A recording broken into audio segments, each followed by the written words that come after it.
Olá, prezado aluno, olá, prezada aluna do Instituto de Educação Cristã Crer e Ser. É um prazer reencontrar-me com você, dando prosseguimento então a esta nossa série de videoaulas, agora abordando a disciplina de Hermenêutica Bíblica. Estamos aí já na nossa quarta videoaula, nesta quarta unidade, ou nesta quarta lição, e agora nós vamos falar sobre os métodos de estudo da Bíblia. Esta é uma disciplina, eu diria, sobremodo importante porque ela, digamos assim, ela acaba tendo um viés muito prático e nos ajuda justamente nesse manuseio da Bíblia Sagrada. Nós vimos na videoaula anterior alguns princípios de interpretação, você já começa a aplicar esses princípios de interpretação no estudo da Bíblia, e agora, nesta quarta videoaula, a gente vai considerar aí então os métodos de estudo da Bíblia, porque falar de método é falar de um caminho. Então você começa a percorrer um caminho no estudo da Bíblia, ou caminhos, por assim dizer, e você vai, neste caminho, aplicando esses princípios interpretativos. A ideia do método aplicado ao estudo da Bíblia é no sentido de dar sequência, de dar uma, vamos dizer assim, uma organização no estudo que se faz da Bíblia. Aliás, o estudo por si só, a ideia de estudo por si só, já requer sistematização, ordem, progresso, né? Na medida em que você vai avançando na leitura e no confronto e nesse confronto com o texto bíblico. Estou usando a palavra confronto aqui não de modo pejorativo, né? Como a gente usa no dia a dia. Nós vamos então aí tomar como referência bíblica inicial o texto de 2 Timóteo capítulo 4, versículo 13, na versão Almeida Revista Atualizada, onde Paulo escreve a Timóteo, seu filho na fé, já que nós estamos falando sobre estudo da Bíblia. Olha que interessante esta fala de Paulo a Timóteo.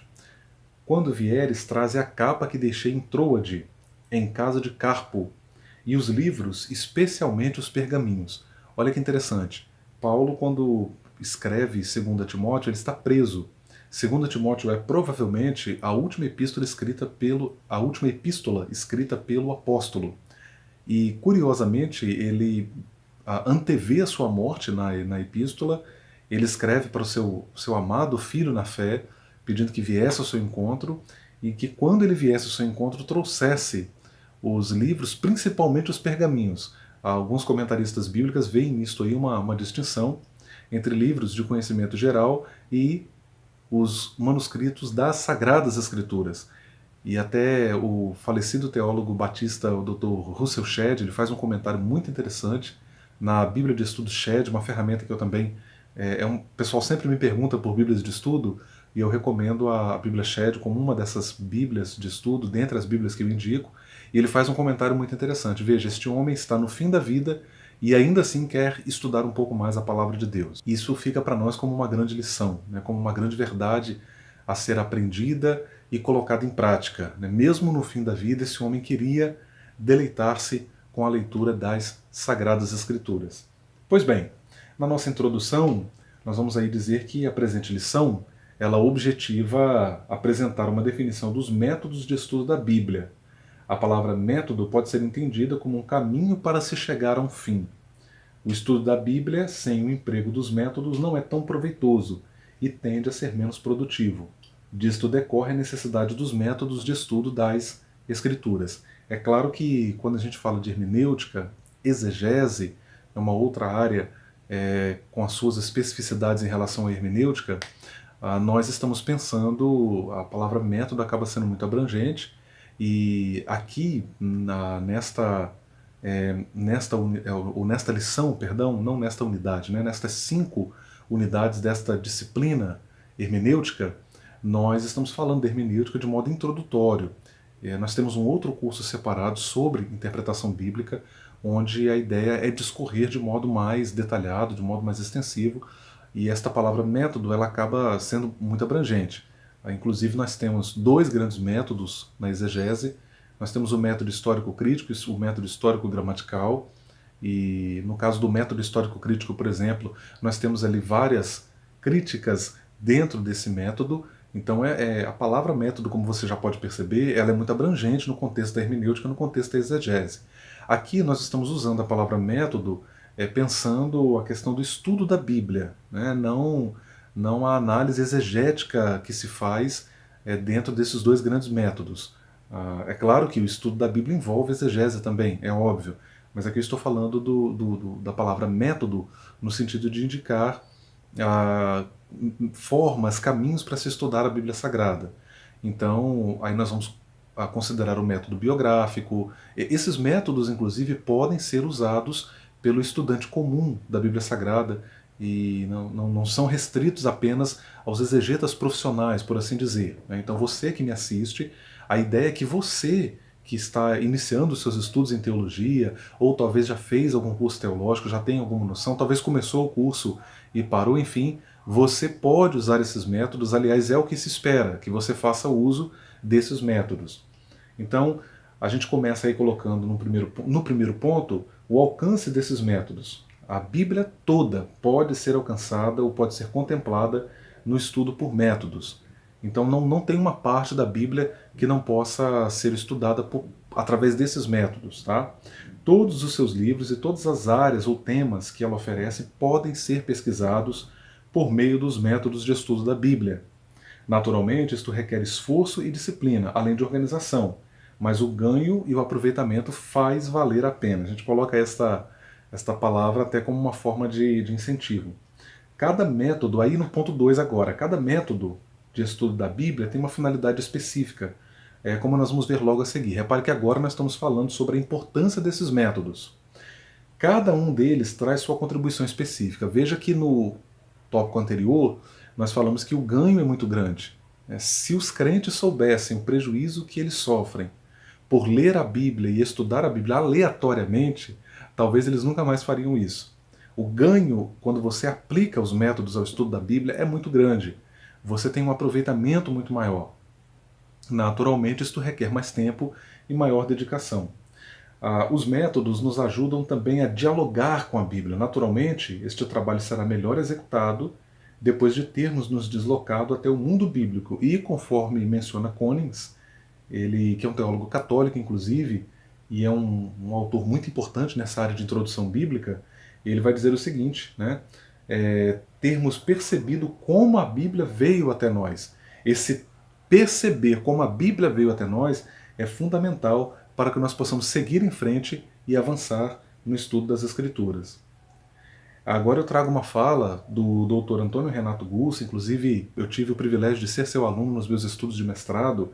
O professor Gusso, um hermeneuta respeitado, inclusive, um exegeta respeitado, inclusive, ele vai dizer o seguinte: essa liberdade de estudar individualmente a Bíblia, contudo, não nos dá o direito de interpretá-la da maneira que quisermos ou que mais nos agrade, ou seja, não é uma interpretação a bel prazer. Como não queremos ver a Bíblia sendo usada para este ou aquele interesse, nós também não podemos usá-la conforme nossos interesses. Havemos de ter, constantemente, em nosso pensamento, ao nos aproximarmos do livro de Deus para interpretá-lo, a verdade clara de que se trata de algo mais do que simples literatura antiga. Ela é, para nós, a mensagem de Deus entregue ao seu povo. Este é um ponto muito importante. É isso que torna a Bíblia uma mensagem viva, dinâmica, poderosa, que traz resultados práticos na vida das pessoas. E a partir do ponto 3 agora, a gente começa a considerar os métodos de estudo da Bíblia propriamente ditos. Eu começo aí colocando o método sintético. É aquele que implica no estudo sintético da Bíblia, por isso que ele é chamado de método sintético. Uma síntese nada mais é do que um resumo. Este método apresenta a Bíblia ao estudante numa visão panorâmica. Então você tem uma visão panorâmica dos livros da Bíblia. Os detalhes não são trabalhados neste método, tá? Isso você faz no outro método que a gente aborda depois. Você tem isso no material escrito. Então você tem uma noção geral da Bíblia Sagrada no método sintético. No subponto seguinte, o método analítico, é justamente aquele método que implica em análise. Aí já é diferente do método sintético, pois no método analítico você vai em busca dos detalhes, dos pormenores. Ele procede por análise, fazendo uma investigação mais acurada do texto bíblico e desse modo buscando colher detalhes que sejam importantes para a compreensão do texto bíblico.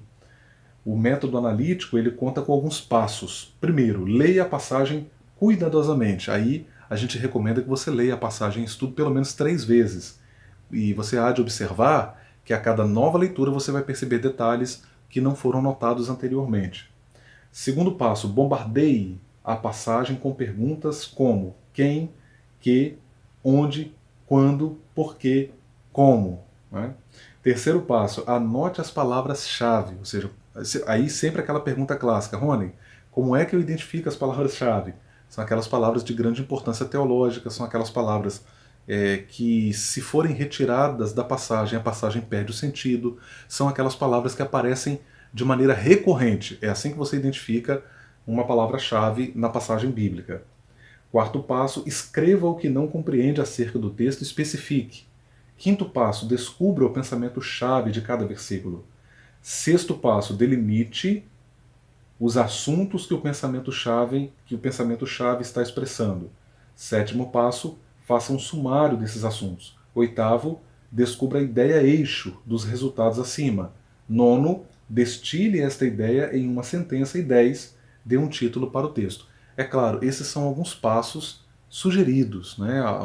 Ou um passo a passo básico, mas naturalmente você pode ter uma organização diferente, uma sequência diferente, mas em linhas gerais, os princípios gerais aqui exarados, eles precisam ser seguidos para que você faça de fato um estudo analítico da passagem bíblica em estudo, em análise. Depois nós temos aí o método temático, que, como o próprio nome sugere, é o estudo da Bíblia por temas. Você, com um tema específico em mente, você passa a coletar as passagens bíblicas que se relacionam com ele, ou seja, com esse tema. Pode ser uma doutrina, pode ser um evento, tá? E uma ferramenta indispensável na aplicação deste método de estudo é a concordância bíblica. A concordância bíblica é muito importante, justamente porque ela correlaciona as passagens. Então você está estudando, por exemplo, o tema amor na Bíblia, né? Ou mais especificamente o tema amor de Deus. Então você vai ter na concordância milhares de referências bíblicas que são relacionadas ou que estão relacionadas à palavra amor. Depois, no subtópico 3.4, nós temos o método biográfico. É o estudo dos personagens da Bíblia e das lições que podemos extrair de suas vidas e experiências com Deus. Repare que no método biográfico nós temos aí um aspecto também devocional, né? Porque você está buscando justamente olhar para esses homens e mulheres de Deus do passado e da vida deles extrair lições para a sua vida hoje, ok? Cremos que aprove a Deus deixar o registro da existência desses homens e mulheres que, além de serem fundamentais para a narrativa bíblica, visto que suas histórias se mesclam com a própria mensagem da Escritura, legaram-nos grandes lições a partir de suas vivências, contato com Deus e com outros e seus ensinamentos. Então, muitas vezes, até para você entender o ensino de determinado personagem da Bíblia, como Moisés, você precisa olhar também o pano de fundo histórico da vida desse mesmo personagem. Avançando então aí para a nossa conclusão, procure sempre se apropriar no estudo das Sagradas Escrituras dos métodos de estudo bíblicos. Eles são como ferramentas que o hermeneuta tem à sua disposição para conhecer mais profundamente a palavra de Deus com as suas nuances. Procure inclusive combinar os métodos, o que é perfeitamente possível e adequado para se extrair o máximo possível das riquezas que a Bíblia nos oferece. Concluímos aí deixando para você na tela, então, as referências bibliográficas e lembrando que nós teremos aí, então, na nossa quinta e última videoaula desta disciplina de hermenêutica bíblica, uma abordagem sobre as escolas de interpretação bíblica. Deus abençoe você.